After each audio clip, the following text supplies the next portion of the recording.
Shalom. Hey, thanks for joining me here today. Rabbi Ron speaks about the high holidays, Rosh Hashanah, Yom Kippur, and the Book of Life. And I've been thinking for the past several weeks now about Rosh Hashanah, Yom Kippur, and the Book of Life. And the synagogue services for Rosh Hashanah, Yom Kippur. As you look at this picture on the screen, from my personal experience and from the experience of people that I know, that on Rosh Hashanah and Yom Kippur, the sanctuaries around the world are often packed, solid, wall to wall people. But on the weekly Shabbat, it's not the case. You don't usually get a crowd like this.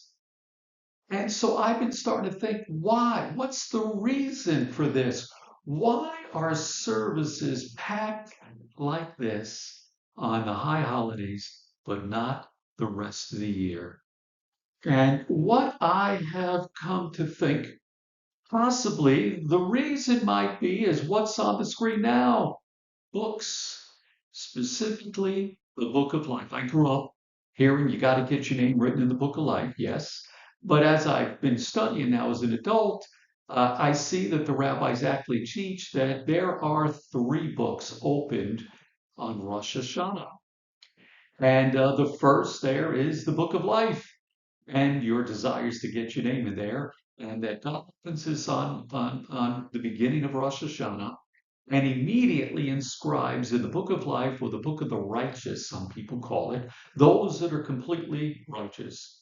But Solomon tells us there is no one righteous who always does good and never sins. So I don't think anyone's name gets written there at the beginning of Rosh Hashanah. Book number two, the book of death, or the book of the wicked. And it says that those that are completely wicked immediately get their names inscribed in the book of death or the book of wicked. And hey, every once in a while, someone like Adolf Hitler shows up and he qualifies. Someone like him would qualify to get his name written in the book of death.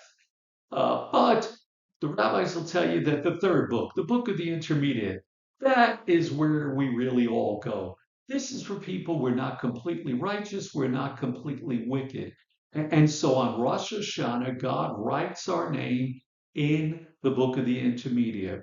And then what they teach is we have these 10 days from Rosh Hashanah to Yom Kippur to convince God, hey, God, listen, I'm not so wicked. I know I'm not perfect, but hey, I don't deserve to die.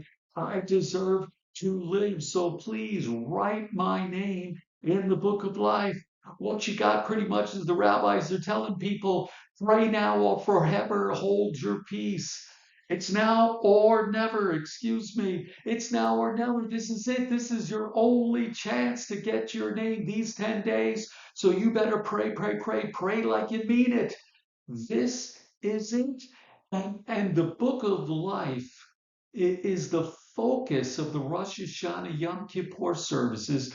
The prayer book for the high holidays demonstrates this. The prayers so often are along these lines, the prayers and the songs. Example, on Rosh Hashanah it is written, on Yom Kippur it is sealed. On Rosh Hashanah, God writes names in the book, but it remains open and the opportunity exists to get your name in the book of life. But on Yom Kippur, the books will be closed, your fate will be sealed. Who shall live and who shall die? This is what is taught. And I started to think this year that if the prayers in the synagogues are like this, that basically the rabbis are telling us, listen, this offer is valid for 10 days only.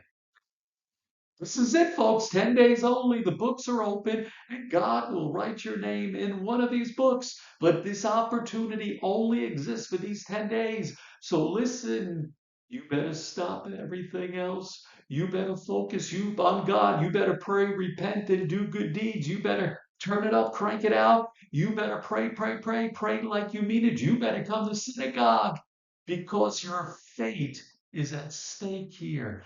God is going to decide whether you should live or you should die.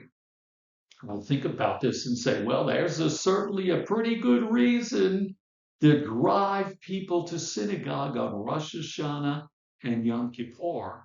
And on the flip side, on the other side, why do I need to go to synagogue on Shabbat? There's no compelling need. Here, you better go because you got to convince God, live or die. But that opportunity does not exist the rest of the year. Yes, you go to synagogue, you could be connected to the Jewish community, you could still encounter God, but they're not given, people are not given this strong, compelling reason to get to synagogue like they are during Rosh Hashanah and Yom Kippur.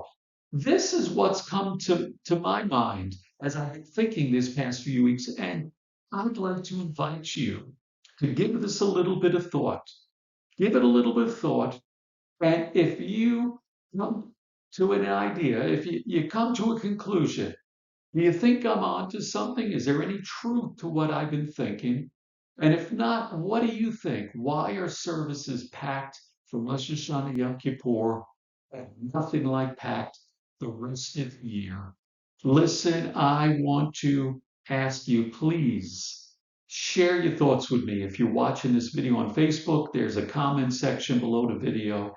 If not, my name is well, RonSpeaks.com is the website. RabbiRonSpeaks.com is the website. And if you check out the tabs, there's a contact page. You can go there, write me a note, tell me, why do you think services are packed on Rosh Hashanah Yom Kippur, but not so packed the rest of the year? I'd love to hear from you. Please think about it and write and tell me what you think. Thanks for spending time with me. Shalom.